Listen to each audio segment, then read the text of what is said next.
Architecturally, there's nothing quite like New Orleans. A blend of French, Spanish, and American influences combine to tell the fascinating story of the Big Easy.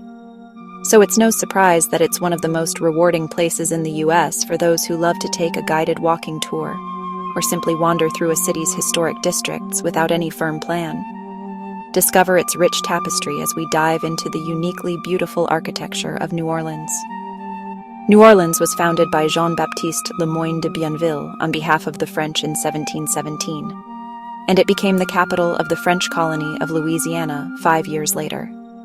After France ceded Louisiana to Spain in 1762, brick-built homes replaced wooden constructions under Spanish rule, but many of them were lost in two devastating fires in 1788 and 1794.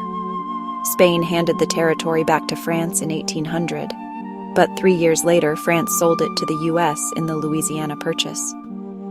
Even after the city became American, though, its Francophile ways endured, particularly among the Creole population descended from early settlers. French was spoken by a majority of the city's population until 1830.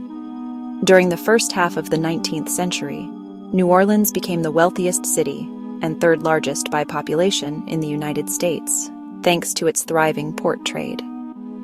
By the turn of the 20th century, transportation improvements such as the city's electric streetcar and the automobile, as well as new levees and drainage systems, made it possible for more low-lying areas to be developed.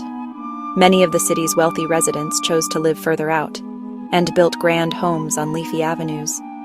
Today, you'll see a distinctly French influence in New Orleans' Creole cottages, though some were built by free people of color who'd arrived in Louisiana from Haiti. Still commonplace in the French Quarter and the Faubourg Marigny neighborhood, these homes date back to the early decades of the 19th century, and many have been well preserved. These dwellings are typically 1.5 stories, with a ground level and a partial upper story that occupies a steeply pitched roof. Usually they have either 4 doors with no windows or 2 sets of French doors that open right onto the street. Dormer windows allow light into the upper part of the house, while the steep pitch of the roof is advantageous during heavy downpours. Inside, a fireplace is typically positioned on the wall that divides the 2 front rooms. The townhouse is probably the most iconic architectural style of the Big Easy.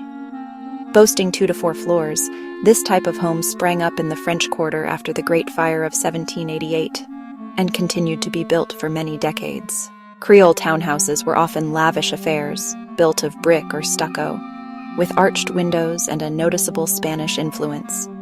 They're best known for their elaborate cast-iron balconies, which can be seen throughout the French Quarter.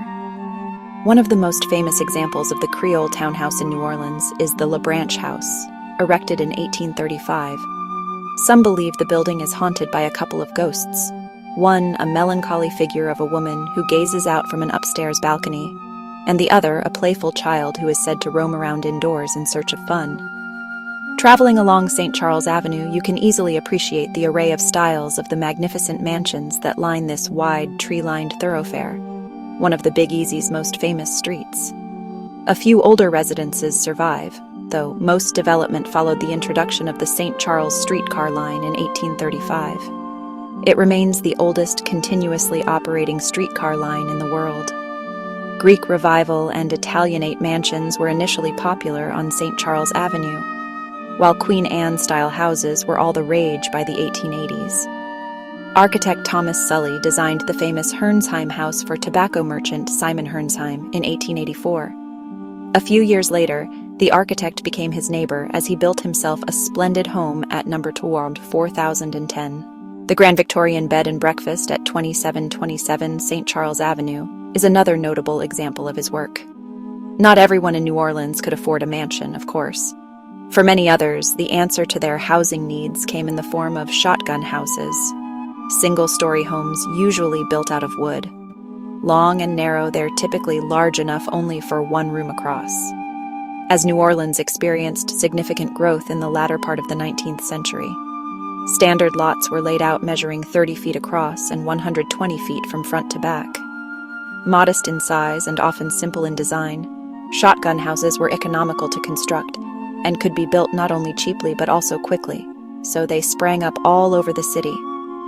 While there are several theories on the origin of their name, A popular one comes from the idea that if you fired a shotgun at the front of the building, the cartridge would pass right through the house and out the other side. A variation called the Camelback features a two-story addition to the rear, giving it a humped appearance. Today, you can admire shotgun houses throughout New Orleans, in neighborhoods such as the Marigny, Bywater, Irish Channel, Esplanade Ridge, and Algiers Point.